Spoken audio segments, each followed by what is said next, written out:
armed forces. The issue of women being in armed services has long, deep historical roots. For many years in row, the better half of the humanity has been under the training in army in many countries, in one form or the other. They take part in war action activities at par with men. It would be sufficient for me to mention that during the Great Patriotic War in 1941-1945, almost 800,000 women served the armed forces. More than 150,000 women were awarded with awards and medals for their heroic deeds. Out of them, 90 became heroes of the Soviet Union and more than half of them posthumously. Currently, in many countries, women in army have been appointed as defense ministers. They have been given general ranks. They go through training in anti-terrorist departments. Despite all this, a unified conceptual approach to sort out the issue under consideration has not been worked out. As always, it belongs to the lesser discussed and less studied problems. Besides, in these modern times, taking into account the participation of women in all spheres of life, including military, there is an urgent need for a thorough study of various legal, social, gender, and other aspects of women serving in regular troops. It seems that the format of the seminar allows, based on the exchange of experience and national practices, to resolve the issue, to mark the way of balanced approach and strategy which can be applied to the regulation of military services of women in armed forces. And it is important here to provide conjugation between the interest of combat compatibility of army and provide favorable treatment which could be taken into account the gender specific abilities of women in the military services. I am convinced that today's meeting will make its valuable contribution to work out this important sensitive topic. In conclusion, please allow me once again to thank the Indian side for inviting me and giving me the opportunity to give welcome speech at the international seminar which has been organized at high level by the Ministry of Defence of India. I wish all the participants successful and fruitful working. Thank you for attention.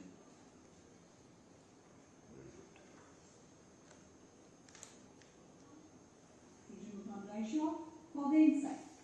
We now have Mr. Murtabek A. Azimbakiv of the Republic of Kyrgyzstan to give us the SCO perspective. Mr. Azimbakiv is the Deputy Secretary General of Sunlight Cooperation Organization since 26 February 21. Prior to his appointment, he worked as a senior expert of the Department of Economics and Humanitarian Affairs of the Secretary. During his diplomatic career, he has worked in different capacities and levels of responsibility in the head office of the Ministry of Foreign Affairs of the Republic of Kyrgyzstan and abroad, including the head of the department and advisor to the minister. He has worked in foreign missions in USA, India, and Switzerland. He has worked as deputy head and head of international road transport located in Geneva. He is fluent in English and holds a diplomatic rank of first-class counselor. May I request Mr. Azimbakiv to share his view. So please unmute your mic.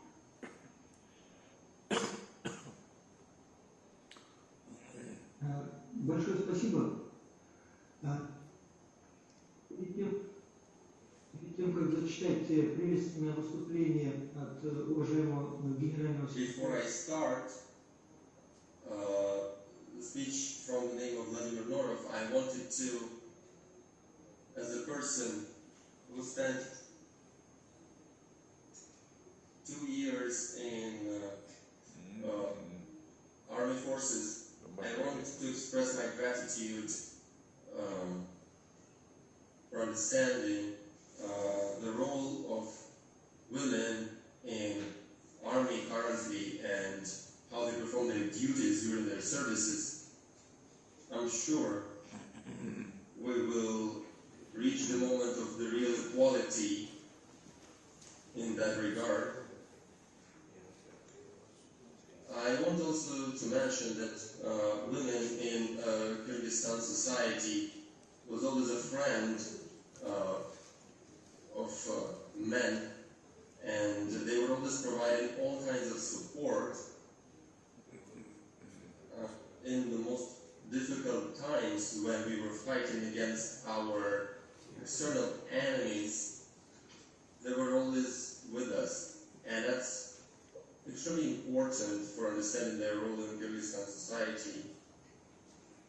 And of course we should understand that women are mostly, the real role is to keep the family safe, keep home safe, but we should understand that the world is not a perfect place, and that's why women have to participate so much and play such a significant role in army and military forces. And coming back to the speech of Vladimir Norov, I will read out the next text.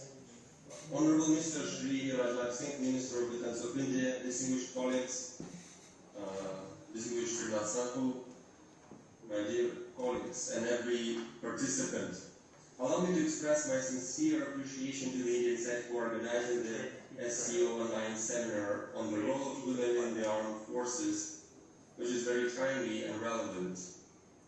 Since the establishment of our organization in a historically short period, SCO has achieved significant results in its activities to ensure security and stability, and has earned widespread international recognition as a credible and influential regional organization. In the 20 years of our activities, the SCO member states, strictly following the strategic goals of Beijing Declaration and Platform for Action, and made significant progress in achieving gender equality and enhancing the role of women in social and economic development.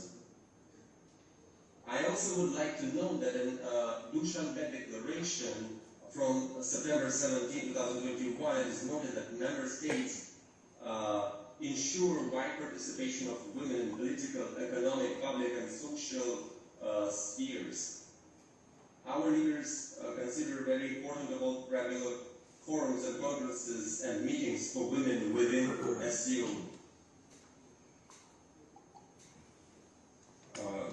Dear colleagues, in the last couple of years, we've been working hard to improve the situation of gender equality and working on legal aspects of these problems. All the countries ratified and following the protocols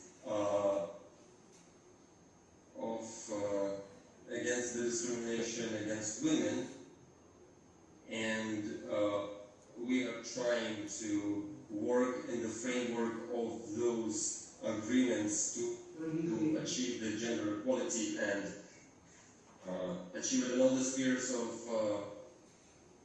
lives of our society. And now we can see that we observing more and more women in charge of different ministries and taking the highest ranks in armies all over the world. They're playing a bigger part in economy and in decision-making, key decision-making all over the world. And that includes military forces, of course, too. Dear ladies and gentlemen, presently, SCO stands at a new historic moment, and we have broader prospects for development.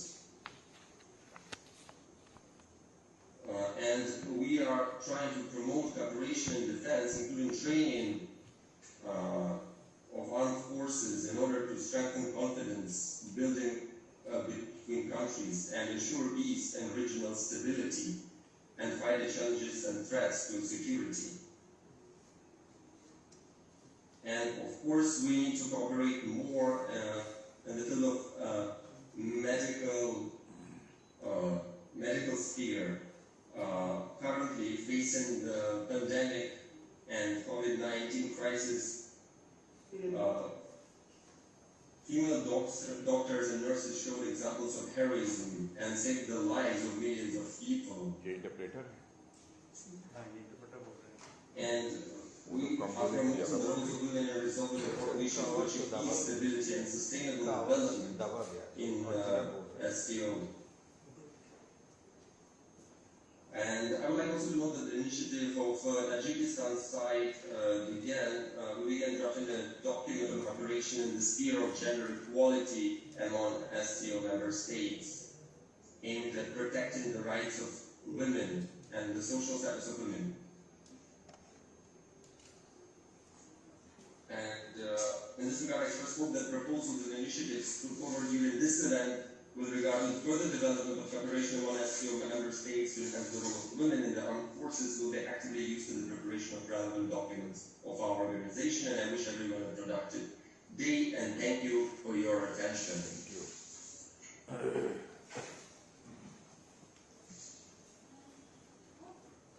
Ladies and gentlemen, we now have the Honorable Raksha Mantri of the Government of India joining us from the Ministry of Defence.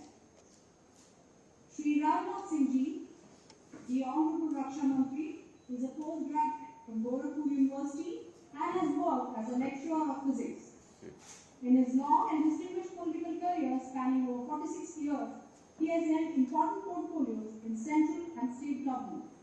As the Education Minister of Uttar Pradesh, he introduced the Anti-Copying Act and the Vedic mathematics in the syllabus. He served as Union Surface Transport Minister, where he got the opportunity to initiate the National Highway Development Program. As the Union Minister of Agriculture and Food Processing in 2003, he initiated a few epoch-making projects like Kisan Call Center and Farm Income Insurance Scheme.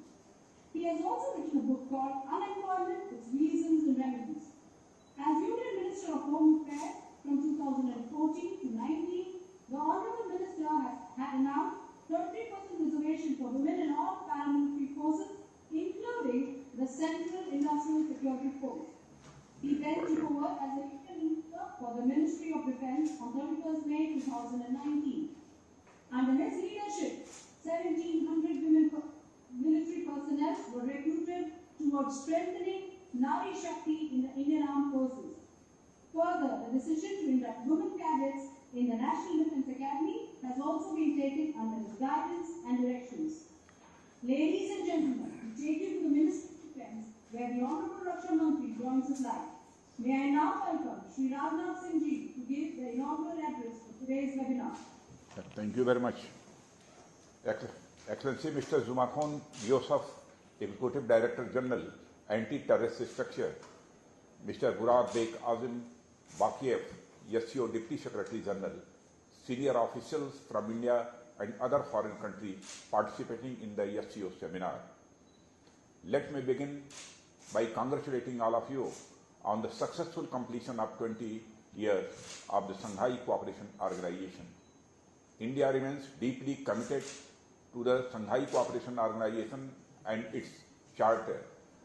We have had long-standing and natural linkages through the course of history with all countries of this unique grouping.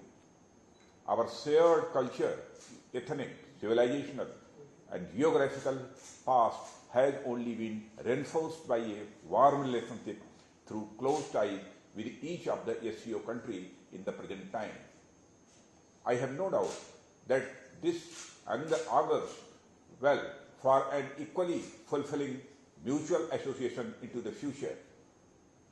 It gives me great pleasure to address this seminar today. This event comes at a time when a large number of women have successfully broken the glass ceiling in a variety of professional spheres. They have proved beyond a shadow of doubt that women can and have stood shoulder to shoulder with their counterparts, often surpassing their achievements.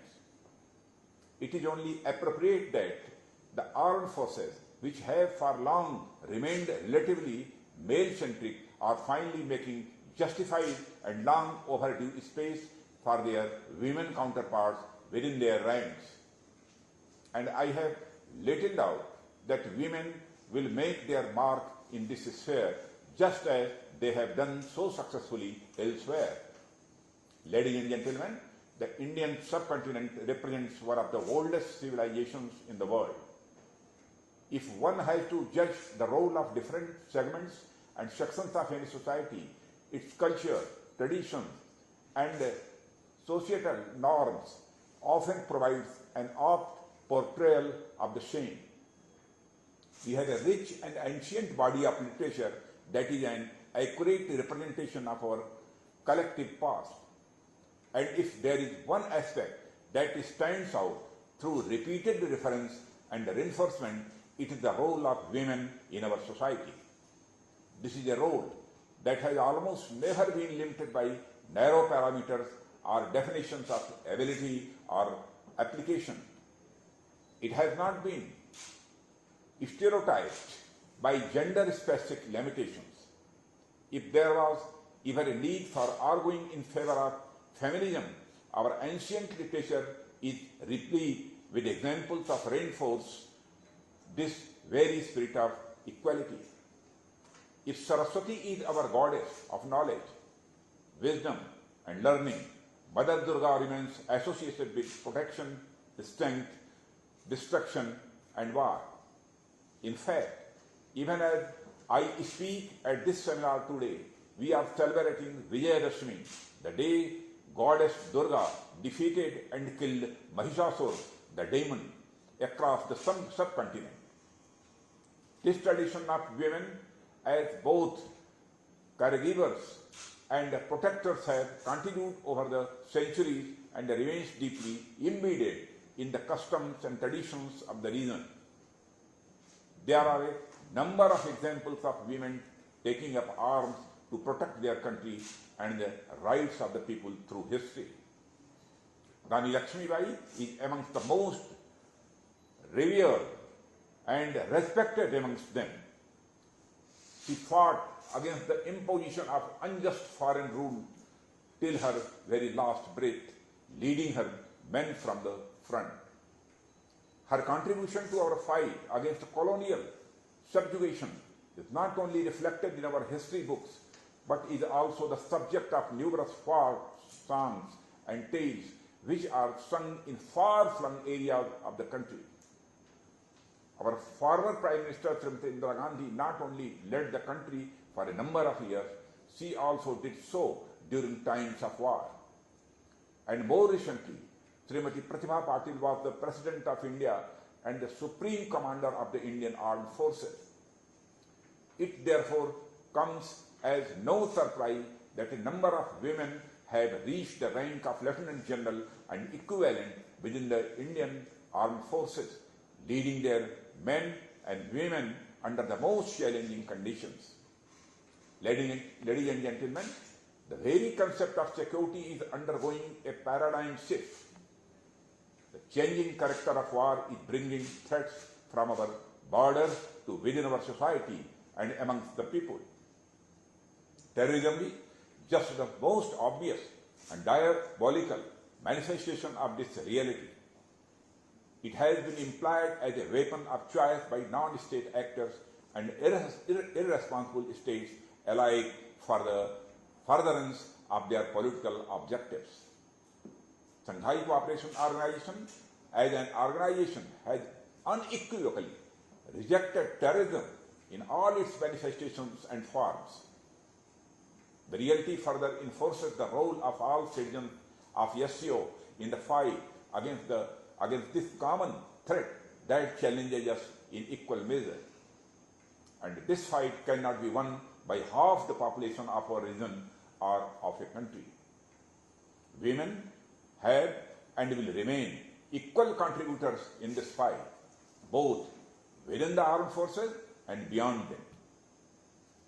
Ladies and gentlemen, I could draw similar correlation to a number of other spheres that are closely associated with all forms of traditional and non-traditional security challenges.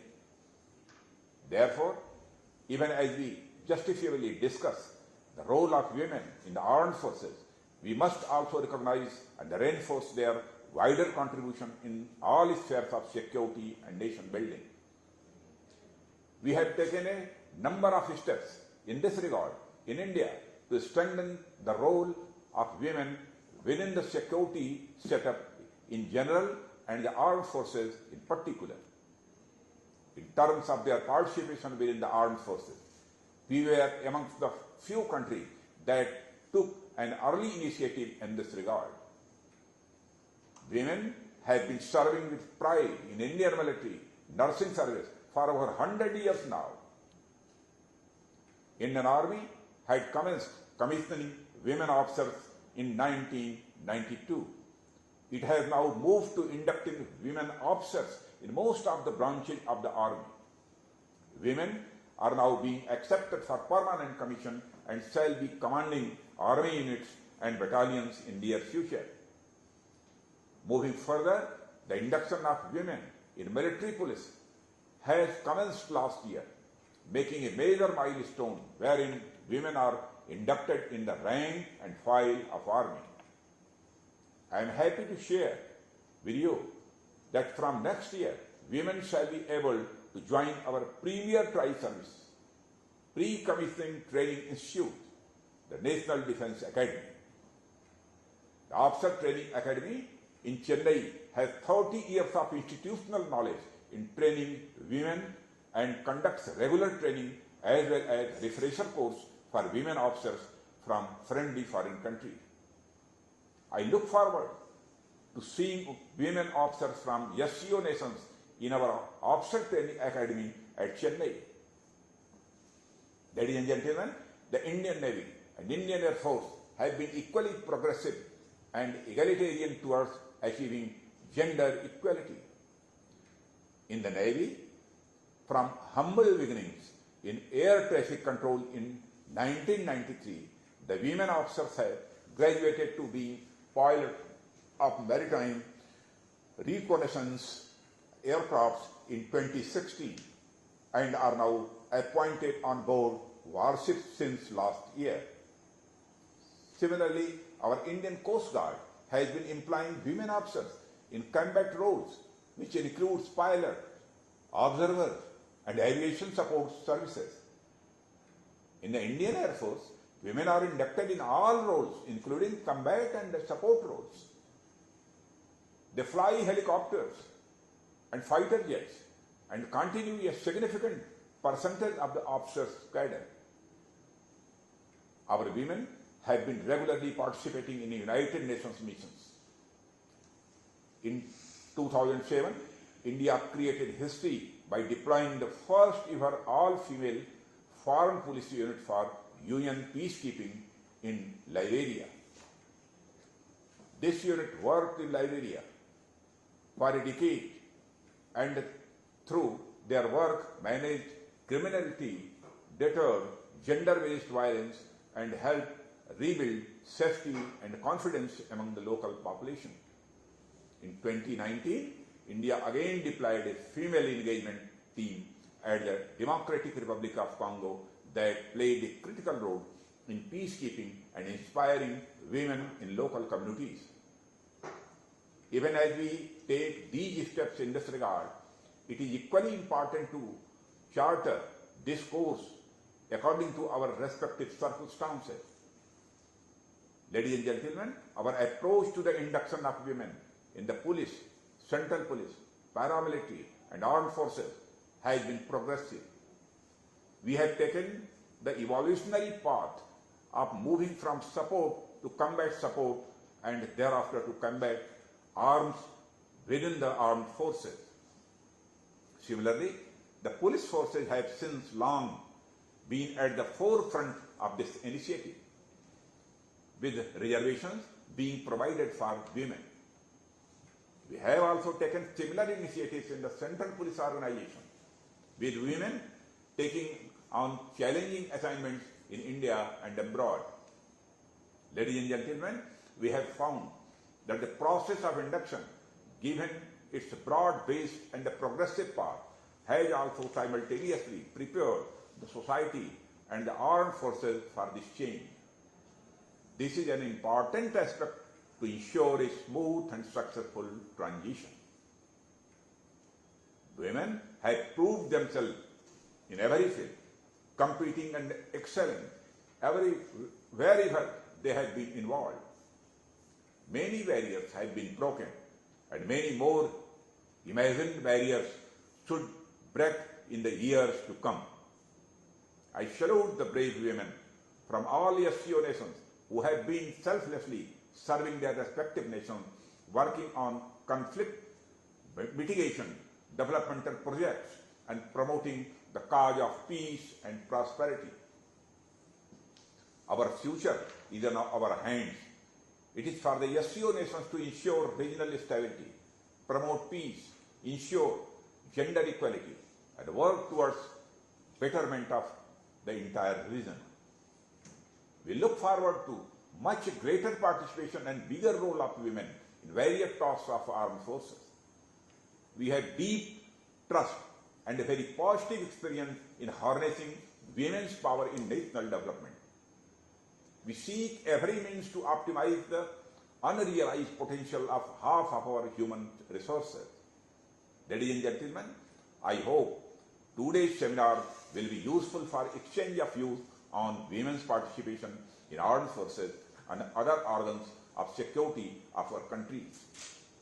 As a representative of a very significant part of humanity, SCO must be at the forefront of positive and forward-looking socio-economic policies.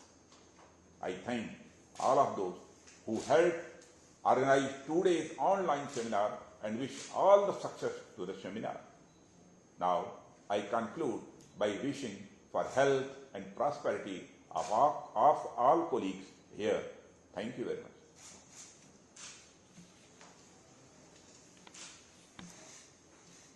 Thank you so much, sir, for sparing your valuable time.